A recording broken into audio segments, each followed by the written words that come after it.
మేషరాశి వారికి ఊహించని తుఫాన్ లాంటి వార్త వినబోతున్నారు. విషయం తెలిస్తే మీ గుండె జల్లుమంటుంది. ఏ కష్టం వచ్చినా తోడుంటారనుకున్న వారు ఇప్పుడు సహాయం చేయకుండా వదిలేసే పరిస్థితులు కనిపిస్తున్నాయి. కాబట్టి చాలా జాగ్రత్తగా వ్యవహరించాలి. ఆర్థిక పరంగా జాగ్రత్తగా ఉండడం, ఆదాయం వచ్చినా సరైన రీతిలో ఖర్చు పెట్టలేరు. అనుకోని ప్రయాణ ఖర్చులు, స్నేహితులతో బయటకు వెళ్లడంలో అధిక ఖర్చు జరుగుతుంది.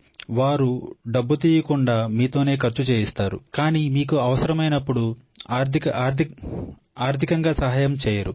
విద్యార్థులకు ఒత్తిడి పెరుగుతుంది. తరగతిని పూర్తి చేసిన వారు తరువాత ఎలాంటి కోర్సులు తీసుకోవాలో తెలియక కన్ఫ్యూజన్లో ఉంటారు.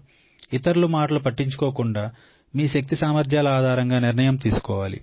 మీకు ఇష్టమైన వ్యక్తులు కాకుండా బయటవారి నుంచి సహాయం వస్తుంది. మీ వారు ఎవరో, బయటవారు ఎవరో ఇప్పుడు తెలుస్తుంది. కొన్ని శుభవార్తలు, కొన్ని తుఫాన్ లాంటి వార్తలు కూడా వింటారు. ఆ వార్తలు మొదట్లో బాధపెట్టినా భవిష్యత్తులో ఉపశమనంగా అనిపిస్తుంది. నిరుద్యోగులకు కష్టపడితే ఉద్యోగ అవకాశాలు వస్తాయి.